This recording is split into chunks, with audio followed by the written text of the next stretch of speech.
பெரியவங்க காலத்தில் அப்படியா இருந்ததுங்க. இப்படி கொண்டு போய் இந்த காதை தொட்டால் தான் சார் ஸ்கூல் அட்மிஷனே. இல்லை, இந்த கை போய் இந்த காதை தொட்டால் தான் அட்மிஷனே, காதினுடைய கீழ்ப்பகுதியை தொடணும். இப்போ யார் அதெல்லாம் தொடுதோ தொடலையோ, பையன் பார்க்குறானோ பார்க்கலையோ, பேசுதோ பேசலையோ, கொண்டாந்து உள்ள தள்ளு, முடிஞ்சு போச்சு. அதுக்கு இப்போல்லாம் எல்கேஜிக்கு அட்வான்ஸ் ஆகும், நான் ப்ரீ கேஜின்னு ஒன்று வச்சுவிட்டான். பாவம் சார், பிறந்த ஆஸ்பத்திரிலேருந்து நேராக உள்ள அனுப்பிடுவான் போலக்குது. இல்லை, அங்கேயே ஒரு டோக்கனை கட்டி போ, ஏன்னா வீட்டுக்கு வந்தால் தானே ஐடியே, அங்கேயே டோக்கனை கட்டி அங்கேயே அனுப்பிடலாம். நானே கேட்டேன், ஒரு கரஸ்பாண்ட ப்ரீ கேஜின்னு என்னடா, சூப்பர் 2 பேரில் பிரித்து விட்றது அந்த வருஷம் பூரா. இதுக்கு 40,000 ஃபீஸாம்.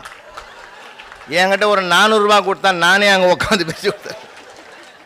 நம்ம ஏதோ ஒரு மோகத்தில் பயணம் பண்ணுறேன் சார். நான் என்ன கேட்குறேன், அந்த பிஞ்சு போய் என்ன பண்ண போகுது?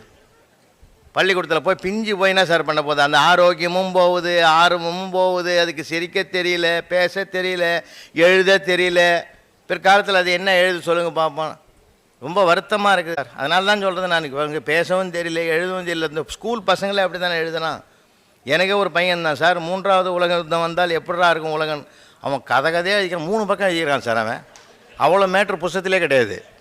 அம்மான் 3 பக்கம். முதல் வரி என்ன தெரியுங்களா? பூமி பிளக்கும், கடல் சேரும், எங்கள் தமிழையா முதலில் போய்விடுவான்னு எழுதியிருந்தான்.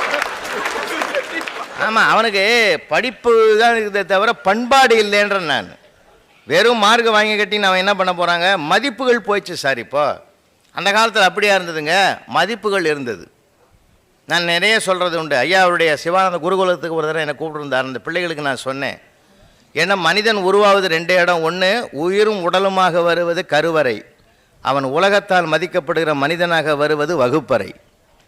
கருவறையும் வகுப்பறையும் தான் அவனுக்கு வாழ்க்கையில் 2 கண் மாதிரி. இந்த 2 இடமும் அவனுக்கு சிறப்பாக இருக்கணும். இன்றைக்கி வகுப்பறையே போச்சு. வகுப்பறையில் அதெல்லாம் சொல்லி கொடுக்குறாங்க, ஒன்றுமே கிடையாதுங்க. பிள்ளைங்க நீங்கள் சூழ்நிலை அவன் என்ன பண்ணுவாங்க? அந்த வாத்தியார் ஒரு எக்ஸாமினேஷன் வருதுனால மொத்த வாத்தியாரும் பிள்ளையார் கோயிலுக்கிறான். நீங்கள் எந்த பையனாலும் எனக்கு தொந்தரவு வரக்கூடாது சாமி, என்னை காப்பாற்று, ஏன்னா அவன் வேண்டது போக இப்போ இவன் வேண்டிங்கிறான்.